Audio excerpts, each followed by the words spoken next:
கோடை விடுமுறையை முன்னிட்டு சர்வதேச சுற்றுலாத்தலமான கன்னியாகுமரியில் பயணிகளின் வருகை அதிகரித்துள்ளது. கடந்த 5 நாட்களில் மட்டும் விவேகானந்தர் நினைவு மண்டபத்தை 32,500 பேர் பார்வையிட்டுள்ளனர். சர்வதேச சுற்றுலாத்தலமான கன்னியாகுமரி கடலின் நடுவே அமைந்துள்ள பாறையில் சுவாமி விவேகானந்தர் நினைவு மண்டபமும், அதன் அருகே மற்றொரு பாறையில் 133 அடி உயரமுள்ள திருவள்ளுவர் சிலையும் எழுப்பப்பட்டுள்ளது.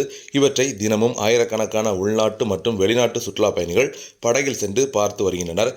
இவற்றை பார்வையிட செல்லும் சுற்றுலா பயணிகள் வசதியாக தமிழக அரசு நிறுவனமான பூம்புகார் கப்பல் போக்குவரத்து கழகம் படகு போக்குவரத்தை நடத்தி வருகிறது. இதற்காக பொதிகை, குகன், விவேகானந்தர் ஆகிய 3 படகுகள் இயக்கப்பட்டு வருகிறது. இந்நிலையில் கடந்த 27ஆம் தேதி சனி மற்றும் ஞாயிற்றுக்கிழமை தொடர் விடுமுறை நாளாகும். இந்த தொடர் விடுமுறை காரணமாகவும் கோடை விடுமுறை சீசனை ஒட்டியும் கன்னியாகுமரியில் சுற்றுலா பயணிகளின் கூட்டம் அலைமோதி வருகிறது. அவர்கள் ஆர்வத்துடன் விவேகானந்தர் நினைவு மண்டபத்தை படகில் சென்று பார்வையிட்டு வந்தனர். அதன்படி கடந்த 5 நாட்களில் கன்னியாகுமரி விவேகானந்தர் நினைவு மண்டபத்தை 32,616 சுற்றுலா பயணிகள் படகில் சென்று பார்வையிட்டுள்ளனர்.